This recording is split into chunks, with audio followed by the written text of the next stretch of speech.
From folklore and fairies to monsters and mysteries, it came from the Maritimes. Howdy everyone, and welcome to this week's Maritime Mini. I'm here with my co-host Chelsea. Hello. And today we're going to be talking about the spooky sinusoidals, known as the Sackville Radio Waves. Ooh, can't wait. So this is something I came across when I was looking into Maritime University ghosts.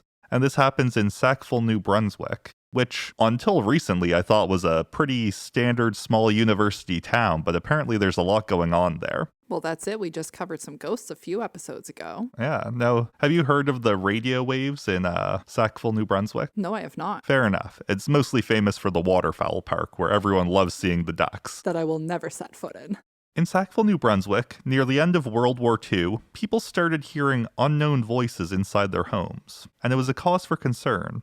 Sometimes the voices would come from seemingly nowheres, but other times it seemed to be coming from metal objects such as sinks, fridges, radiator pipes, and one person saying that they would hear the voices when they would turn their clothesline over the wheel at the end. I can see why that would be cause for concern. Yeah. Others claimed there was thoughts transmitted directly into their heads. What was of even more concern was that these voices were in different languages. Were there spies infiltrating Sackville, New Brunswick? Quick question, why would spies want to? No hate on it, but... All of the waterfowls. True. Were ghosts of fallen World War I and II soldiers somehow making their way to this small town? The answer to that is probably not. In 1944, the CBC put up 13 radio towers in the nearby Tantramar marshes called Sackville's Radio Canada International Site. It was made to relay radio over to Europe in different languages, and the transmissions were never meant for Canadians or the Maritimers that they were picking them up. It was known at the time to be the first radio signal to transmit radio-free Europe across the Iron Curtain during the Cold War. The problem is, these signals were being picked up locally on almost any household appliance. For example, the pipes of a sink would act as an antenna, and the sink would act as if there was the speaker portion of a gramophone amplifying the noise. For some people, it became a normal part of their life. They would expect to hear a different language coming from their sink every Sunday at 10. For others, it was more frightening, such as foreign voices scaring children from going to their basements.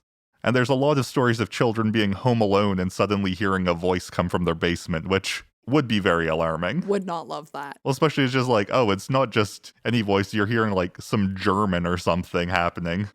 Some even said that the signals would cause them to dream in other languages, but during those dreams, they would understand the language they were dreaming. So for example, if they were an English-speaking person, they would be dreaming in French, but fully understand the French. Oh, that's cool. Yeah. There was a local artist named Amanda Dawn Christie who was fascinated by the phenomenon and made a sculpture of an old sink and pipes in the marsh to try to pick up the signals.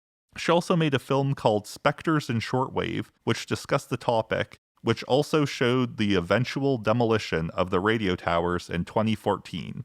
Hopefully after the towers came down, the people of Sackville are no longer hearing voices. I would hope so. That would freak me right out. I mean, now if you are hearing voices in Sackville, New Brunswick, you know you're justified to be concerned. Right. Yeah, it is no longer just these rogue radio waves. Exactly. Well, thank you everyone so much for joining us on this episode of It Came From The Maritimes. You can find us on social media on Instagram, Facebook, and TikTok at It Came From The Maritimes, on X and Blue Sky at ICFT Maritimes. And if you have any Atlantic Canada folklore you would like to see covered in a future episode, or any spooky encounters of your own, email us at itcameFromTheMaritimes@gmail.com. If you enjoy our podcast, please leave us a 5-star review. It helps people find us. Thanks for listening. Thanks.